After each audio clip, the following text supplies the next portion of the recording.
महापालिका अतिक्रमण विभागाने आयुक्त मनीषा खत्री यांच्या उपस्थितीत द्वारका ते वडाळा रोड नासर्डी पुलापर्यंत रस्त्याला अडथळा ठरणारे फुटपाथवरील वाढीव शेड तसेच सोसायटी आवारात विनापरवानगी केलेल्या बांधकामाचे अतिक्रमण काढण्यात आले।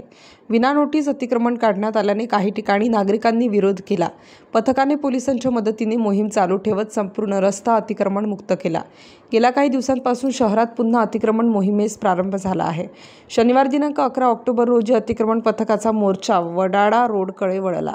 महापालिका आयुक्त मनीषा खत्री, अतिरिक्त आयुक्त स्मिता झगडे, उपायुक्त संगीता नांदुर्णीकर, सुवर्णा दखणे यांनी स्वतः उपस्थित राहत विभागीय अधिकारी राजाराम जाधव, मदन हरिश्चंद्र, जयश्री बैरागी यांच्यासह अन्य अधिकारी आणि कर्मचाऱ्या यांच्या मार्फत संपूर्ण रस्त्यावरील अडथळा ठरणाऱ्या टपऱ्या आणि दुकानांसमोरील पत्र्याच्या शेडचे अतिक्रमण काढले।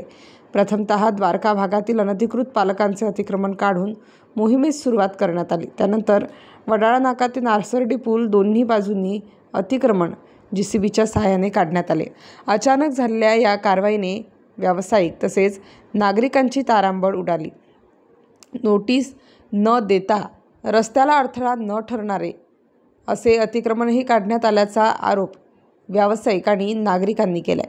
त्यामुळे काही वेळ अधिकारी, कर्मचारी तसेच व्यावसायिकांमध्ये वाद निर्माण झाला होता। त्यामुळे काही वेळ तणावाची परिस्थिती निर्माण झाली होती। अतिक्रमण पथकाने पोलिसांना मध्यस्थी करत मोहीम पुढे सुरू ठेवली। सुमारे 60 ते 70 शेड आणि 2 ते 3 टपऱ्या तसेच अनधिकृत पालकांचे अतिक्रमण काढण्यात आले।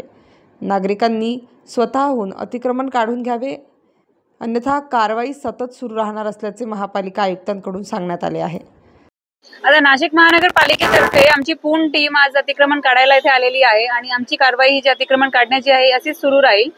योगायोगाने सगळेच लेडी ऑफिसर्स आहे टीम मध्ये, ही खूप एक म्हणजे आम्हाला पण प्राऊड वाटते की आपण म्हणजे एवढी मोठी कारवाई आपल्या हातावर घेऊन म्हणजे करतोय। आणि सगळ्यांना हाच एक आव्हान आहे की आपला जे कोणीही जसा इल्लीगल बांधकाम केला असेल, चुकीची कोई म्हणजे रोडच्या कडाचे आपले टपरी आहे, घंटागाडी आहे, इलिगल होर्डिंग आहे, सगळ्यांनी स्वतःहून काढावे किंवा आम्ही जाऊन ते काढून टाकणार आणि आम्ही सगळं सामान पण घेऊन जाणार।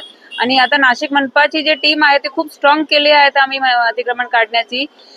जे खर्च आहे अतिक्रमण काढण्याचा ते पण जे जबाबदार आहे त्यांच्याकडूनच घेणार।